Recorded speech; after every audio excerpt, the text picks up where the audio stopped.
கார்த்தி, ஐயோ எப்படி இருக்கீங்க? நல்லா இருக்கேன் ஐயா.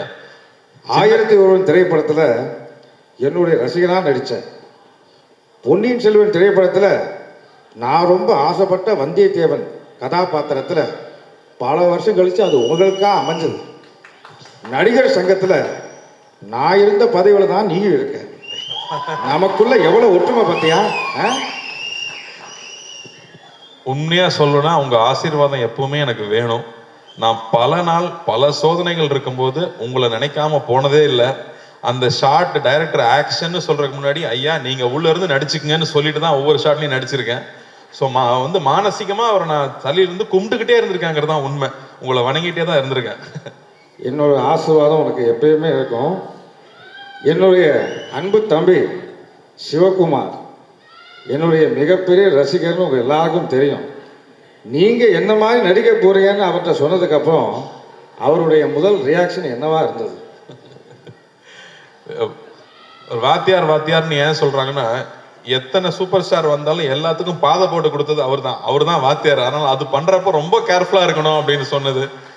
அண்ட் அதுக்கு எவ்வளவு மெனக்கெட்டுக்கணுங்கிறது. அப்பா கூட அவர் நடிச்சிருக்காரு.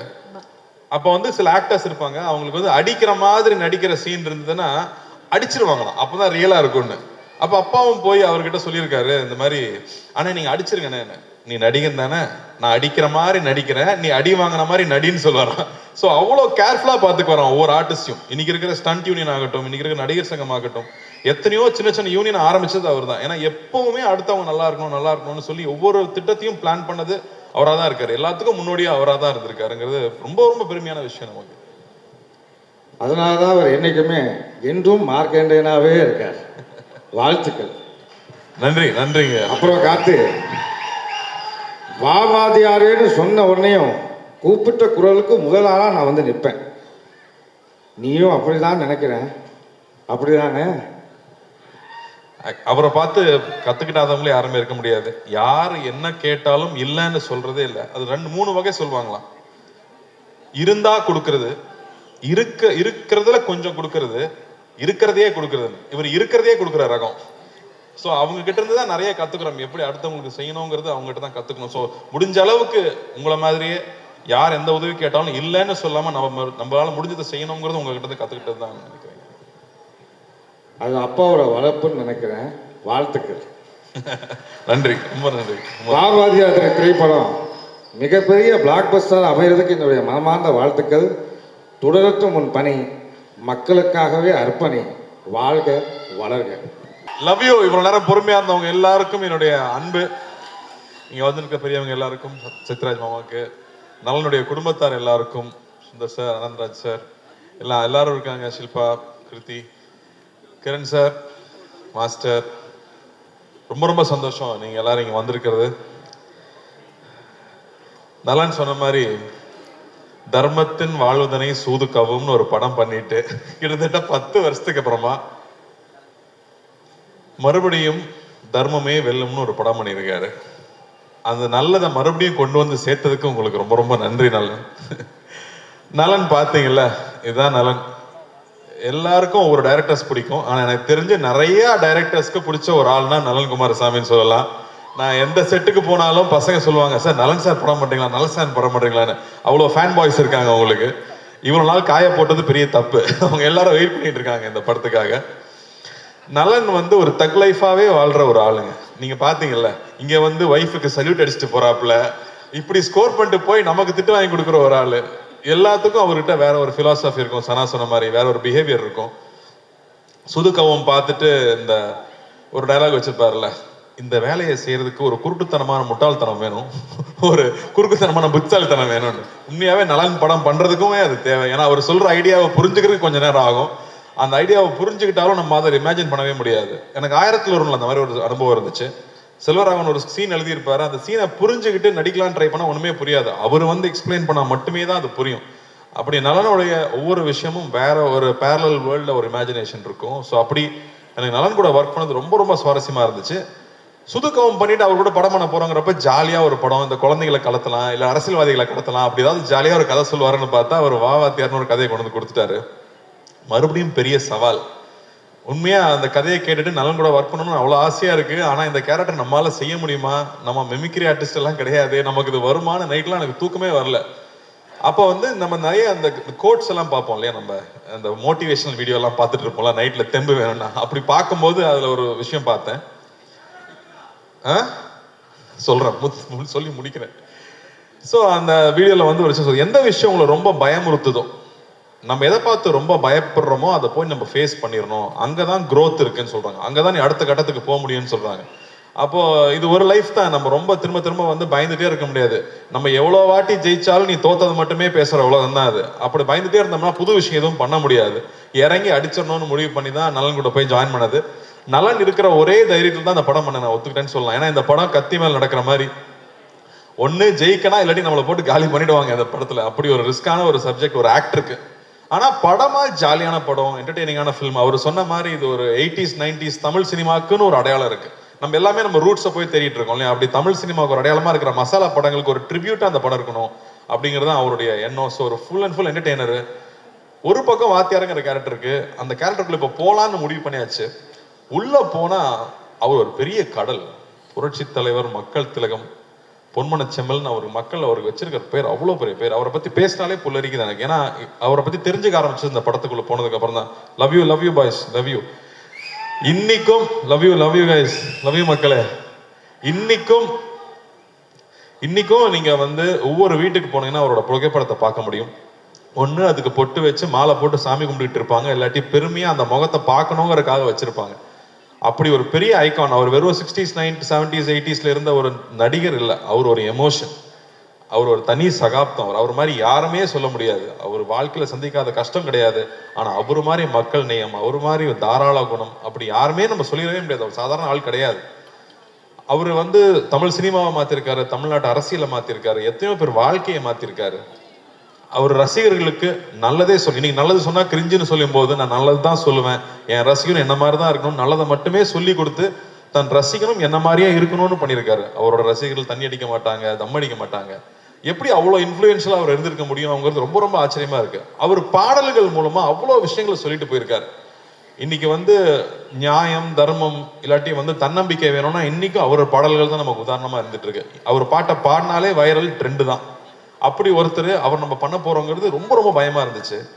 இன்னும் அவரோட பத்தி இன்னுமே பேசிட்டு இருக்கோம், அவரை பத்தி பேசிட்டு இருக்கோம். அவர் ஒரு பாட்டுல சொல்லியிருக்காரு, வாழ்ந்தாலும் மறைந்தாலும் பேர் சொல்ல வேண்டும், இவர் போல யார் என்று ஊர் சொல்ல வேண்டும்னு அவரே பாடிட்டு போயிட்டார். தன்னுடைய வாழ்க்கையே மக்கள் பணியா இருக்கணும், மக்களுடைய நன்மை தான் என்னுடைய வேலைனே ஒர்க் பண்ணியிருக்காரு. அதுக்கு முத்தாய்ப்பா நம்மளோட சென்னை சென்ட்ரல் ஸ்டேஷனுக்கு அவரோட பேரை வச்சிருக்காங்க. புரட்சி தலைவர் doctor MGR Chennai central station பேரு. ஒரு நாளைக்கு கிட்டத்தட்ட 400 ட்ரெயின் இங்கிருந்து கிளம்புது. ஒவ்வொரு ட்ரெயின் கிளம்பும் போதும் சென்னை புரட்சி தலைவர் டாக்டர் எம்ஜிஆர் ராமச்சந்திரன் அவர்கள் பேர்ல சென்னையிலிருந்து கிளம்புற ட்ரெயின் ஒரு நாளைக்கு கிட்டத்தட்ட 5000 தடவை அவரோட பேர் அனௌன்ஸ் பண்ணிக்கிட்டே இருக்காங்க.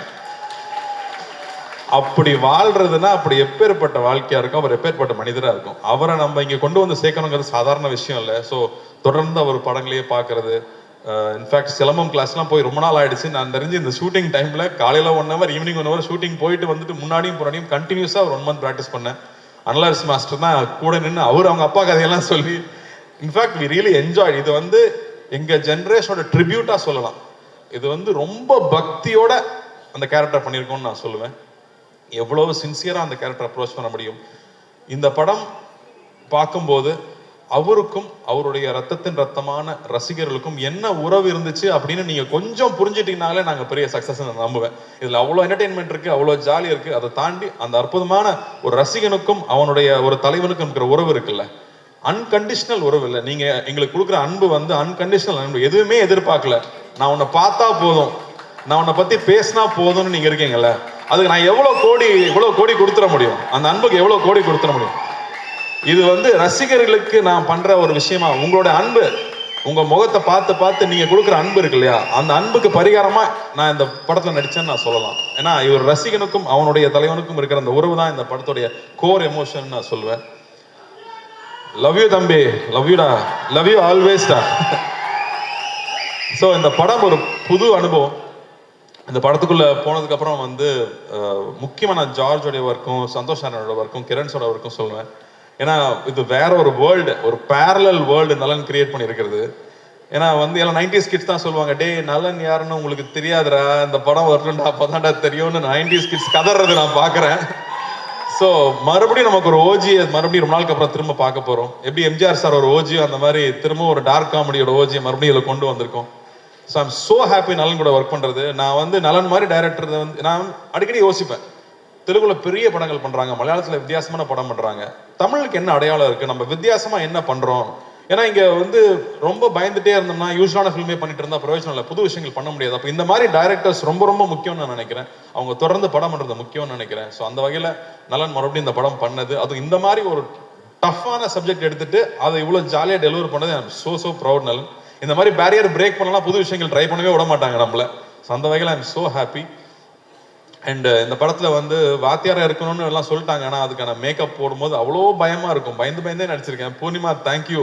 ஐ திங்க் ஒவ்வொரு காஸ்டியூமும் ஒரு 10-15 தடவை கரெக்ட் பண்ணியிருப்போம். பொறுமையாக ஒவ்வொன்றும் பர்ஃபெக்ஷன் வர வரைக்கும் பண்ணி கொடுத்துட்டே இருப்பாங்க.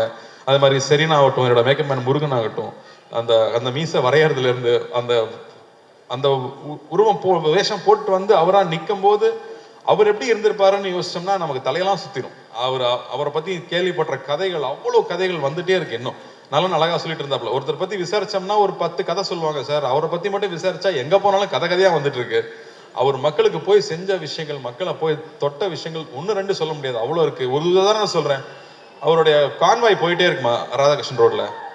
அப்போ வந்து கால் இல்லாத ஒருத்தர் அங்கே வந்து டெய்லி நின்று காலில் பார்ப்பாராம் கார் போகும்போது. ஏப்பா டெய்லி காலில் வந்து நிற்கிறேன், எதுக்குப்பா இங்கே நிற்கிறான்னு கேட்டதுக்கு, அவருன்னு உன்னை பார்க்கவா போறாரு, வண்டி வேகமாக போகுதுன்னு சொன்னதுக்கு அவர் சொன்னாராம், கோயிலுக்கு நம்ம போறோம், சாமி நம்மளை பார்க்கணும், நான் போறோம், நாம தானே சாமியை பார்க்க போறோம், நான் தான் அவரை பார்க்க வந்தேன்னு சொன்னாராம். இப்படியே போயிட்டு இருந்த கார் ஒரு நாள் நின்றுருக்கு, அவரே இறங்கி வந்திருக்காரு, கையில எவ்வளவு பணம் தெரியாது எடுத்து கொடுத்துருக்காரு, கடை வச்சு பொழைச்சிக்க, பீடி சிகரெட் விற்க கூடாதுன்னு சொல்லியிருக்காராம். ஸோ இப்படி அவர்கிட்ட அவரை பற்றி இன்சிடென்ட்ஸ் வந்துட்டே இருக்கு. ஸோ அவரோட கோடான கூட ரசிகர்கள் எல்லாரும் இருக்காங்க. அவங்க எல்லாரும் நிச்சயமா நாங்கள் திருப்திப்படுத்துவோம் நம்புறேன். சத்யராஜ் மாமாவே இங்கே இருக்காரு, நான் பயந்தே தான் நடிச்சிருக்கேன்னு சொல்லுவேன். அவர்கிட்ட கேட்டுகிட்டே இருப்பேன், வாகேஸ்வர சார்கிட்ட கேட்டுகிட்டே இருப்பேன், ராஜ்கிரண் சார்கிட்ட கேட்டுகிட்டே இருப்பேன். ஸோ ரொம்ப சந்தோஷமா இருக்கு இந்த படம் இப்போ வெளியே வருதுங்கிறது. சத்யராஜ் மாமா மறுபடியும் ஒரு மொட்டை பாஸ் வில்லனா நடிச்சிருக்கிறது ஒரு ஸ்பெஷல் எலிமெண்ட்னு சொல்லலாம் இந்த படத்தில். ராஜ்கிரண் சார் வந்து ஒரு கம்ப்ளீட் டிவோட்டட் எம்ஜிஆர் அவர்களுடைய ஃபேனா நடிச்சிருக்காரு, இந்த தாத்தாவா நடிச்சிருக்காரு அந்த படத்தில். ஆனந்தராஜ் சார் ஒரு பயங்கர ஸ்பெஷல் பிந்தாஸ் கேரக்டர் அவர். சுந்தர் சார் எல்லாருக்கூடையும். Shilpa I think very brave of you to do this கேரக்டர்னு நான் சொல்லுவேன். ஏன்னா அவங்களுக்கு வந்து கண்ணம்மா ஒன்ன சாங்ல எல்லாரும் பார்த்து எல்லாம் கிறங்கிருக்காங்க பசங்க. மறுபடியும் இந்த படத்தில் வேற ஒரு கேரக்டர்ல அவங்க பண்ணியிருக்காங்க. So this will be a very special film. ஜார்ஜோட ஒர்க் எக்ஸலண்டாக இருக்குது. சனாவோட ஸ்கோர்ஸ் கொஞ்சம் கொஞ்சமாக நான் பார்த்துட்டே இருக்கேன். டெஃபினட்டாக வந்து ஒரு எபிக் சூப்பர். சனா சொன்ன மாதிரி நமக்கு சூப்பர் ஹீரோவாக வந்து சினிமாவில் வந்தது எம்ஜிஆர் அவர்கள் தான். அவர் நம்மளுடைய உடல் பொருள் ஆவியில் கலந்தவராக இருக்காங்க நமக்கு முன்னாடி நம்ம பார்த்த ஐகான்ஸ் எல்லாருமே. ஸோ அவர் நம்ம சூப்பர் ஹீரோ எடுத்துட்டா நானும் இந்த படத்தை ஒரு சூப்பர் ஹீரோ ஃபில்மாவே பார்க்குறேன்னு சொல்லலாம். ஆனால் நம்ம ஊர் மசாலா, நம்ம ஊர் ஸ்டைலில் ஒரு படமாக அது வந்திருக்கு. எல்லாருக்கூடையும் ஒர்க் பண்ணது ரொம்ப சந்தோஷம். இது ரொம்ப வருத்திக்கிட்டு நிறைய எஃபர்ட் போட்டு பண்ண படம். ஸோ நிச்சயம் இந்த படம் வெற்றி அடையணும். ஞானவேலுக்கு வந்து மிரக்கல் தான் இந்த படம் வந்து இப்போ வந்து இறங்கியிருக்கிறது. அது புரட்சி தலைவரோட ஆசீர்வாதத்தோட இந்த படம் நல்லபடியாக வந்து ரிலீஸ் ஆகணும். உங்க எல்லாருக்கும் ஒரு பெரிய அன்பு, பெரிய நன்றி இங்க வந்து இதை கலந்துக்கிட்டு வாழ்த்துனதுக்கு. பத்திரிகை தொலைக்காட்சி நண்பர்களுக்கு முக்கியமா, எல்லாரும் நீங்களாம் நிறைய பேர் எம்ஜிஆர் அவர்களையும் பார்த்துருப்பீங்க, அவங்கள பற்றி தெரிஞ்சிருக்கும். ஸோ உங்களுடைய அன்பு எப்பவுமே எங்களுக்கு தேவை. உங்களோட அன்பு நீங்கள் எப்பவுமே என்னை கைட் பண்ணியிருக்கீங்க, எப்பவுமே சரியான படங்கள் பண்ணும்போது பாராட்டியிருக்கீங்க. உங்களுக்கு ரொம்ப ரொம்ப நன்றி. இந்த படத்தை நீங்கள் சப்போர்ட் பண்ணணும். இந்த சப்போர்ட் ரொம்ப முக்கியம். ஏன்னா இந்த மாதிரியான அட்டம்ஸ் பண்ணும்போது நீங்கள் கொடுக்குற சப்போர்ட் தான் இந்த மாதிரி படங்கள் மறுபடியும் வந்துகிட்டே இருக்கும். ஸோ ரொம்ப ரொம்ப நன்றி. தேங்க்யூ. ஒரு 5 பசங்க பொடி பசங்க நடிச்சிருக்காங்க. ஹலோ கைஸ், அவங்க எல்லாருக்குமே இது புதுசு. அதே மாதிரி கிருத்திக்கு ஃபர்ஸ்ட் தமிழ் படம். எல்லாரும் கீர்த்தின்னு கூப்பிடுறாங்க, எனக்கு கோபம் வரும், அது கிருத்திங்க அப்படின்னு. அதுவும் இல்லாமல் அவங்க வந்து நான் சின்ன வயசுல இருந்து உங்க ஃபேன்னு சொல்லி நம்மளை வெக்கப்பட வச்சிருவாங்க. செட்டுக்கு வந்து நம்மளை வெக்கப்பட வைக்கிற ஒரே ஆள் கிருத்தி தான். அவங்கள பார்க்கறக்கே பயமா இருக்கு எனக்கு.